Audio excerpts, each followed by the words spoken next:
বন্ধুরা দেখো আজকে বানাবো হাতে মাখা সোয়াবিন। খেতে অসাধারণ লাগে বন্ধুরা, এইভাবে একদিন অন্তত বানিয়ে খাবে, দারুণ লাগে। প্রথমেই দেখো সোয়াবিনটাকে ভালো করে সিদ্ধ করে নিতে হবে। তার জন্য প্রথমে কড়াইতে গরম জল দিয়ে তাতে একটু নুন দিলাম, নুন দিয়ে সোয়াবিনগুলোকে দিয়ে ভালো করে সিদ্ধ করে নিয়েছি। নিয়ে জল ঝরিয়ে ভালো করে ধুয়ে রেখে দিয়েছি। এদিকে দেখো মশলাটা বেটে নিচ্ছি। মশলার মধ্যে নিয়েছি আদা, রসুন, আর এখানে নিয়েছি দেখো ধনে, গোটা ধনে, গোটা জিরে। ভালো করে শিলপাতাতে বেটে নেব বন্ধুরা। এই শিলপাটায় বেটে মশলা করে রান্না করলে খেতে কিন্তু দারুণ লাগে, স্বাদটাও অন্যরকম হয়ে যায়। আর এদিকে দেখো পেঁয়াজ কুচিয়ে নিয়েছি। ওদিকে মশলা আমার রেডি হয়ে গেছে। মশলাটা দিয়ে দিলাম, ওর মধ্যে দিয়ে দিচ্ছি হলুদ, এরপর দেব গোলমরিচ গুঁড়ো,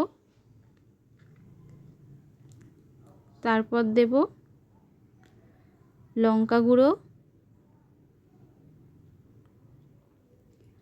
এবার দেব স্বাদ অনুসারে একটু লবণটা দিয়ে এটাকে ভালো করে আগে মেখে নিতে হবে।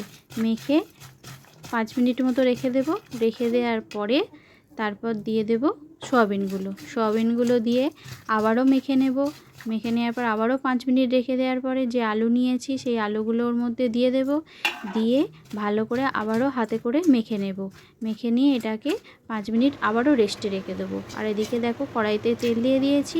তেলের মধ্যে ফোড়নে দিয়েছি গোটা জিরে, দারচিনি, লবঙ্গ, এলাচ থেকে একটা সুন্দর গন্ধ বেরিয়ে গেছে। তারপর ওর মধ্যে দিয়ে দেব 1 চামচ বাটার, দিয়ে একটু নাড়াচাড়া করবো বাটারটা গলে যাওয়া পর্যন্ত। তারপর ওর মধ্যে যে হাতে মেখে রেখেছিলাম সোয়াবিন আর আলু সেইটা ওর মধ্যে দিয়ে দেব। দিয়ে ভালো করে কষিয়ে নেব বন্ধুরা। রেসিপিটা যত সুন্দর করে কষানো হবে চাপা দিয়ে তত এর স্বাদটা দারুণ হবে। দেখো কষিয়ে নিয়েছি।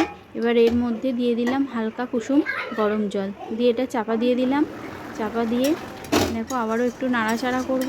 নাড়াচাড়া করার পর দেখো একদম হয়েই এসেছে। এবার এর মধ্যে দিয়ে দেব একটু কসুরি মেথি।